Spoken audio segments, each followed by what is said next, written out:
बिस्मिल्लाहिर्रहमानिर्रहीम अस्सलामुअलैकुम वरहमतुल्लाहि वबरकातुहू। उम्मीद है दोस्तों सब खैर आफियत से होंगे। CS403 डेटाबेस मैनेजमेंट सिस्टम का आज हमारा लेक्चर नंबर 37 है, जिसके अंदर हम इंडेक्सेस की बात करेंगे।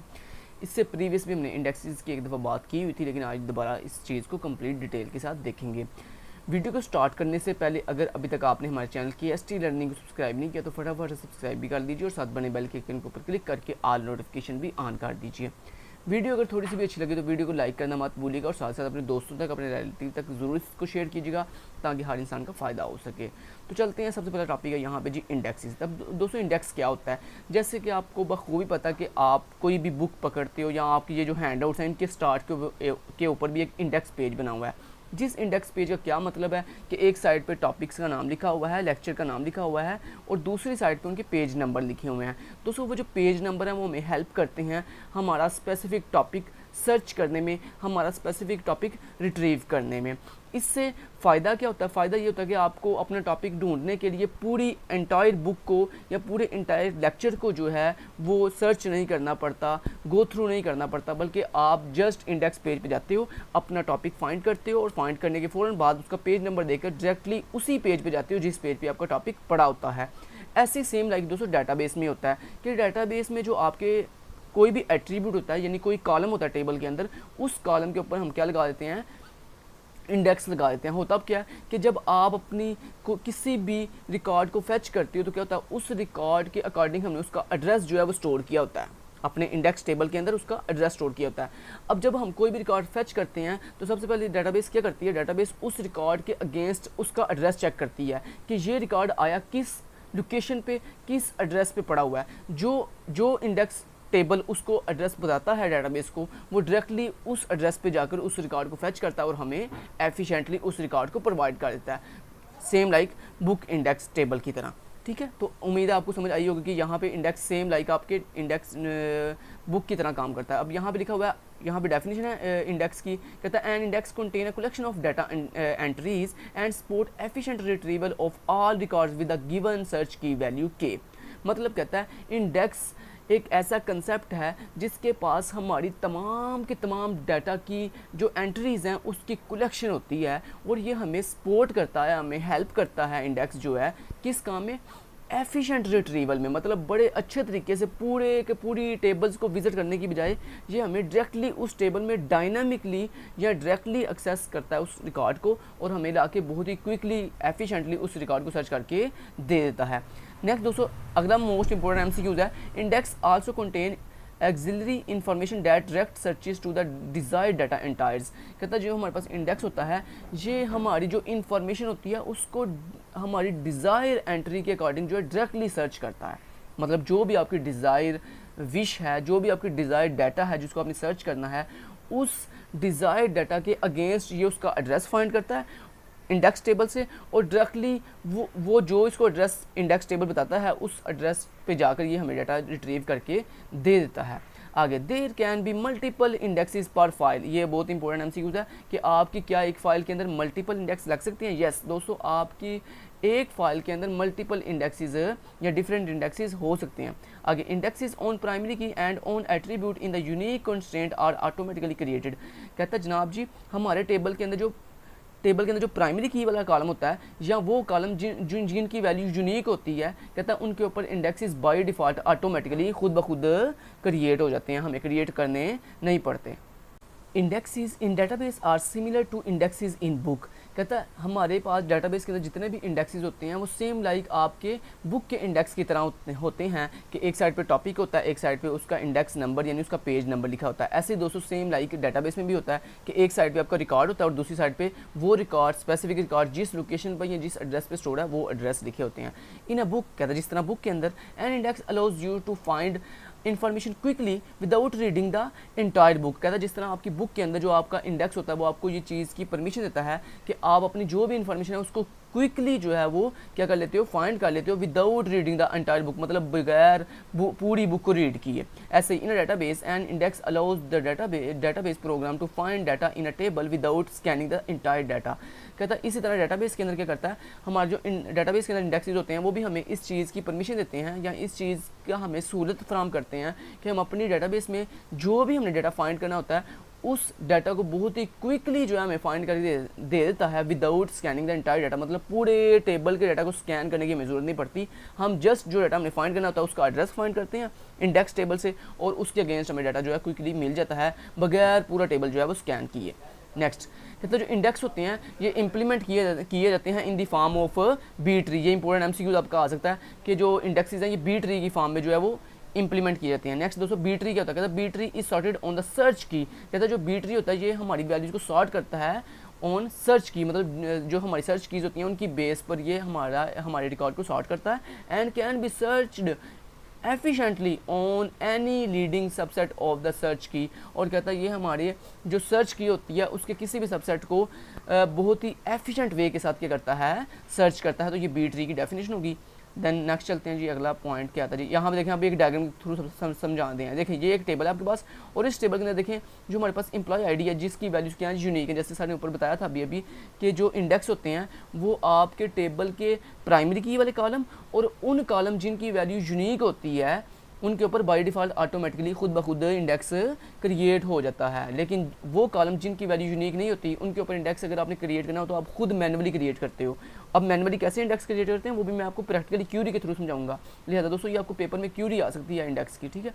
अब देखें दोस्तों जैसे आपका एम्प्लॉय आईडी वाला जो कॉलम है ये इस एम्प्लॉय टेबल के अंदर एक प्राइमरी की वाला कॉलम है। अब इसके ऊपर खुद ब खुद क्या लग जाएगा, इंडेक्स लग जाएगा। अब ये इंडेक्स लगेगा कैसे कि ये एम्प्लॉय आईडी के अंदर जितनी भी एम्प्लॉयज़ आईडीज़ हैं उनके अंदर सबसे पहले ये एम्प्लॉयज़ आईडी को सॉर्ट करेगा असेंडिंग ऑर्डर की बेस पर। फिर असेंडिंग ऑर्डर की बेस पर सॉर्ट करने के बाद उनके जो है एड्रेसेस अपने पास के कर देगा, स्टोर कर देगा कि इस एड्रेस पर ये वाला डाटा स्टोर है, इस एड्रेस पर ये वाला डाटा स्टोर है। अब देखिए इसने क्या किया है, इसने बेसिकली ये किया कि जिन एम्प्लॉयज़ जो एम्प्लॉयज़ आईडी पी से स्टार्ट हो रही थी ना उनको एक एड्रेस दे दिया।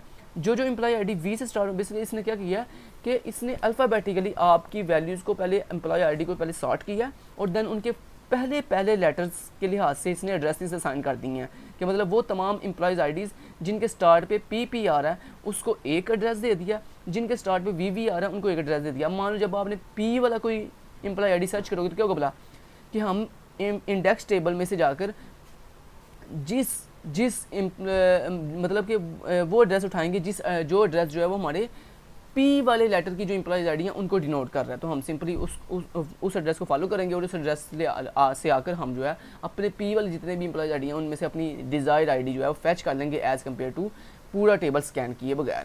तो ये एक डायग्राम आपको समझाई जा रही है कि किस तरह से ये वर्क कर रही है। नेक्स्ट दोस्तों आता है इंडेक्स क्लासिफिकेशन, मतलब इंडेक्स के टाइप। दोस्तों इंडेक्स की डिफरेंट क्लासिफिकेशन है। पहली होती है क्लस्टर्ड वर्सेस अनक्लस्टर्ड इंडेक्सेस। दूसरे होते हैं ये आपके इंपॉर्टेंट तीन क्लासिफिकेशन जो है बहुत इंपॉर्टेंट है आपके एमसीक्यूज़ के लिहाज से। तो ये आपने इनके नाम याद कर लेने हैं कि इंडेक्सेस की कितनी क्लासिफिकेशन है, 3। पहली कौन सी, क्लस्टर वर्सेस अनक्लस्टर्ड इंडेक्सेस। दूसरी है सिंगल की वर्सेस कंपोजिट की इंडेक्सेस। और तीसरी है ट्री बेस्ड या इन्वर्टेड फाइल्स या पॉइंटर्स इंडेक्सेस, ठीक है जी। आगे दोस्तों इंडेक्सेस कहता है दो तरह के होते हैं, एक होते हैं प्राइमरी इंडेक्सेस और एक होते हैं सेकेंडरी इंडेक्सेस। दोस्तों प्राइमरी इंडेक्सेस वो होते हैं जो आपके प्राइमरी की पर लगाए जाते हैं, जो आपकी प्राइमरी की वाले कॉलम पर लगाए जाते हैं जो कि और ये ऑटोमेटिकली लगते हैं, इनको कहते हैं प्राइमरी इंडेक्सेस। देखिए जैसे लिखा हुआ है with the primary key attribute being used to store it as an ordered array. कहता है हमारे पास किसी भी टेबल के प्राइमरी की वाले कॉलम के ऊपर जो इंडेक्स लगता है उसको हम प्राइमरी इंडेक्सेस कहते हैं और ये ऑटोमेटिकली खुद ब खुद क्रिएट हो जाते हैं। देन दोस्तों दूसरे आते हैं सेकेंडरी इंडेक्सेस। ये सेकेंडरी इंडेक्सेस क्या होते हैं, जैसे मैंने आपको बताया था ना कि आपके टेबल के अंदर वो कॉलम जिनकी वैल्यू यूनिक नहीं होती है, जैसे फॉर एग्जांपल स्टूडेंट का नेम, प्रोग्राम का नेम। अब स्टूडेंट का नेम क्या कॉमन क्या यूनिक होता है, नहीं, बहुत से स्टूडेंट का नेम कॉमन भी हो सकता है। तो दोस्तों सेकेंडरी इंडेक्सेस वो होते हैं कि जब आप अपने टेबल के अंदर जो सेकेंडरी कॉलम्स होते हैं जिनकी वैल्यू यूनिक नहीं होती, जिनको हम नॉन की एट्रीब्यूट्स कहते हैं। तो कहते हैं जब आप अपने नॉन की एट्रीब्यूट यानी ऐसे एट्रीब्यूट या ऐसे कॉलम जिनकी वैल्यू यूनिक नहीं होती, जब उनके ऊपर खुद से मैनुअली इंडेक्स लगाते हैं तो उसको हम कहते हैं सेकेंडरी इंडेक्सेस। और इसकी डेफिनेशन वो कर रहा है users often need to access data on the basis of non key और non unique attribute is called secondary key. Then like कहता है जैसे स्टूडेंट नेम एक सेकेंडरी की है, जैसे कहता है प्रोग्राम नेम एक सेकेंडरी कॉलम है, जैसे student enrolled in a particular program ये भी एक सेकेंडरी कॉलम है। तो कहता है जब आप इन सेकेंडरी कॉलम्स के ऊपर कोई मैनुअल इंडेक्स लगाओगे तो उसको हम कहेंगे this is a secondary indexes. आगे records are sorted on the basis of key attribute 3 possibilities. कहता है जो हमारा रिकॉर्ड होता है वो हमारी की एट्रीब्यूट की बेस पर सॉर्ट किया जाता है। जो रिकॉर्ड होता है वो किसकी बेस पर, की एट्रीब्यूट कौन सा होता है, मतलब जिसकी वैल्यू क्या होती है, वो तमाम एट्रीब्यूट जिनकी वैल्यूज़ यूनिक होती हैं, या हमारा जो खास तौर पे जो प्राइमरी की वाला कॉलम होता है उसको हम की एट्रीब्यूट कहते हैं। तो कहते हैं जो हमारा की एट्रीब्यूट होता है उसकी बेस पर हम क्या करते हैं, अपने रिकॉर्ड को सॉर्ट करते हैं। और इसकी 3 पॉसिबिलिटीज़ हो सकती हैं। पहली सिक्वेंशियल सर्च, कहता है जब हम बार बार कोई चीज़ बार बार कंटिन्यूसली सर्च करते हैं, सिक्वेंशियल सर्च करते हैं, तो उसकी बेस पर या तो हम अपने जो है वैल्यूज को रिकॉर्ड को सॉर्ट करते हैं। दूसरा क्या, sorted on the basis of name, कहते हैं या फिर हम अपने नेम की बेस पर सॉर्ट करते हैं, मतलब कॉलम के नेम की बेस पर या रोज़ के अंदर जो रिकॉर्ड है उसके नेम की बेस पर आपने रिकॉर्ड को जो है वो सॉर्ट किया हुआ है। और तीसरा क्या जी, सॉर्ट फॉर कमांड एग्जीक्यूशन, कि आप अपनी कमांड की एग्जीक्यूशन के लिए ऐसे, मतलब जो कमांड पहले एग्जीक्यूट हुई है उसके रिकॉर्ड को आपने पहले सॉर्ट किया, फिर दैन दूसरे दैन तीसरे। तो ये 3 तरह की सॉर्टिंग की टेक्निक्स हैं, पॉसिबिलिटीज़ हैं कि आप इन 3 तरीक़ों से जो है अपने रिकॉर्ड को सॉर्ट कर सकते हो। दैन दोस्तों आगे आता है 3 इम्प्लीमेंटेशन अप्रोचेज ऑफ इंडेक्सेस। कहता है जब भी आप इंडेक्सेस को इम्प्लीमेंट करते हो अपने टेबल के अंदर, तो कहता है उसके 3 तरह की इम्प्लीमेंटेशन हो सकती है। पहली इन्वर्टेड फाइल और इन्वर्जन्स, दूसरा लिंक्ड लिस्ट, और तीसरा B+ ट्री। कहता है इन 3 तरीक़ों से आप अपने इंडेक्स को क्या करते हो, इम्प्लीमेंट करते हो अपने टेबल के अंदर। तो ये important MCQ, important short question भी बन सकता है आपको 2 नंबर का, कि बताओ जी इंडेक्सेस कितनी बेसिस पर इंप्लीमेंट किए जाते हैं। ठीक है, यहाँ तक समझ आ गई। देन दोस्तों क्रिएटिंग इंडेक्स, ये क्रिएटिंग इंडेक्स कौन सा, बेसिकली मैनुअल क्रिएट, जैसे मैंने आपको बताया था ना कि प्राइमरी की या यूनिक कॉलम के ऊपर तो ऑटोमेटिकली इंडेक्स क्रिएट हो जाता है, लेकिन वो कॉलम जिनकी वैल्यू यूनिक नहीं होती उनके ऊपर इंडेक्स हम मैनुअली क्रिएट करते हैं। अब मैनुअली इंडेक्स क्रिएट करने की क्यूरी क्या है, ये क्यूरी आपको पेपर में पूछी जा सकती है कि how to create index, index create कैसे करते हैं, तो आप उसे क्यूरी लिख के दिखाएंगे इंडेक्स क्रिएट करने की। तो दोस्तों इंडेक्स क्रिएट करने की क्यूरी क्या होती है वो मैं आपको यहाँ पर लिख के दिखाता हूँ। हम लिखते हैं क्रिएट इंडेक्स, देन आगे इंडेक्स का जो भी आपने नाम रखना है, तो मैं यहाँ पे आपको पहले जनरल क्यूरी लिख के दिखाता हूँ। जनरल क्यूरी क्या होती है, इंडेक्स नेम, और उसके बाद चले मैं यहाँ पे इसको थोड़ा सा लार्ज कर लेता हूँ। ओके, इंडेक्स नेम, आगे हम लिखते हैं ऑन कीवर्ड, और उसके बाद हम बताते हैं टेबल का name, table underscore name, table name आता है। और उसके बाद उसको राउंड ब्रैकेट होती है, उसके बाद क्या होती है राउंड ब्रैकेट होती है, और उससे राउंड ब्रैकेट के अंदर हमारा होता है कॉलम नेम मीन वो कॉलम जिसके ऊपर आपने इंडेक्स लगाना है उस कॉलम का नेम बताते हैं। ठीक है, लास्ट में सेमी कॉलम। चलें अब इस क्यूरी को मैं प्रॉपर लिखा के दिखाता हूँ। ये थी जनरल क्यूरी कि इंडेक्स क्रिएट करने के लिए कौन कौन सी इन्फॉर्मेशन देनी पड़ती है। तो अब दोस्तों सबसे पहले क्रिएट कीवर्ड, क्रिएट इंडेक्स, ये ऐसे ही आपने लिखना है। उसके बाद इंडेक्स का नेम मीन आप कोई भी अपनी मर्जी से इंडेक्स का नेम रख सकते हैं। जैसे मैंने अपने इंडेक्स का नेम रख लिया माई इंडेक्स, क्या नाम रख दिया, माई इंडेक्स, ये मेरे इंडेक्स का नेम हो गया। उसके बाद ये आप कुछ भी दे सकते हैं, लेकिन जो बाकी चीज़ें हैं वो जो कह रहा हूँ ना, ये ऐसे क्रिएट इंडेक्स, ये सेम एज इट इज़ ऐसे लिखना है। उसके बाद आपने यहाँ पे चेंजिंग आप कर सकते हो, यहाँ पे आप अपने इंडेक्स का नेम कुछ भी रख सकते हो। उसके बाद ऑन एक कीवर्ड है, और उसके बाद अपने टेबल का नेम, मतलब उस टेबल का नेम जिसके ऊपर आप इंडेक्स लगाने जा रहे हो। तो मेरे टेबल का नेम है मान लो स्टूडेंट, ठीक है। और उसके बाद राउंड ब्रैकेट के अंदर अपने कॉलम, उस स्टूडेंट टेबल के अंदर उस कॉलम का नेम जिस कॉलम के ऊपर आपने इंडेक्स लगाना है। तो मैंने कहा STD नेम के ऊपर मुझे इंडेक्स लगाना है, कॉलम का नेम हो गया, लास्ट पे सेमी कॉलम। ले जी, ये थी आपकी जनरल क्यूरी, मतलब ये इंडेक्स क्रिएट करने की जनरल क्यूरी है। और ये मतलब ये सिंटैक्स है उसका इंडेक्स क्रिएट करने का, समझो ये सिंटैक्स है। और इस सिंटैक्स को मद्देनजर रखते हुए मैंने ये इंडेक्स क्रिएट करना सिखाया। तो ये आपकी क्यूरी है इंडेक्स क्रिएट करने की, ठीक होगा जी, मैनुअल इंडेक्स क्रिएट करने की। लेकिन जी मैंने आपको क्यूरी भी सिखा दी है। चलिए नेक्स्ट चलते हैं। अब नेक्स्ट दोस्तों प्रॉपर्टीज ऑफ इंडेक्सेस, कहता है इंडेक्सेस की खसूसियात क्या होती हैं।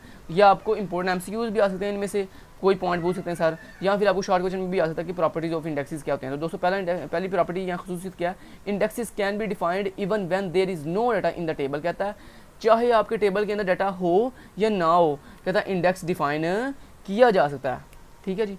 दूसरा, existing values are checked on execution of this command. कहता है जनाब जी हमारे टेबल के अंदर जो एग्जिस्टिंग वैल्यूज होती हैं पहले से, वो चेक की जाती हैं जब आप ये कमांड इंडेक्स वाली कमांड जो है वो एग्जीक्यूट करते हो। तीसरा, इट्स स्पोर्ट सिलेक्शन, कहता है अगर आपने अपने टेबल के अंदर कोई सिलेक्शन करनी हो, कोई किसी रो की या किसी कॉलम की, तो कहता है उसे भी इंडेक्स जो है वो सपोर्ट करते हैं। 3 प्रॉपर्टीज होगी। चौथी प्रॉपर्टी क्या है, इट्स सपोर्ट इक्वालिटी सिलेक्शंस। कहता है अगर आपने इक्वालिटी सिलेक्शन करनी है, इक्वालिटी सिलेक्शन मीन कि मतलब आपका चाहे इंडेक्स जो है वो ट्री के अंदर बने हुए हैं या हैश के अंदर बने हुए हैं, दोनों सिचुएशन के अंदर कहता है ये इक्वालिटी आपकी सिलेक्शन को सपोर्ट करता है, ठीक है, इक्वालिटी देता है, ठीक है। तो ये चौथी खासियत होगी। 5वीं क्या है, इट सपोर्ट रेंज सिलेक्शन। कहता है अगर आपने कोई स्पेसिफिक रेंज के लिहाज से सिलेक्शन करनी हो कि मतलब ये वैल्यू यहाँ से लेकर यहाँ तक है, इसको सेलेक्ट करो, तो इसमें कहता है ये रेंज सिलेक्शन को भी सपोर्ट करता है। यहाँ तक आपका लेक्चर कंप्लीट होता है। Thank you so much, till then guys, take care, अल्लाह हाफिज़।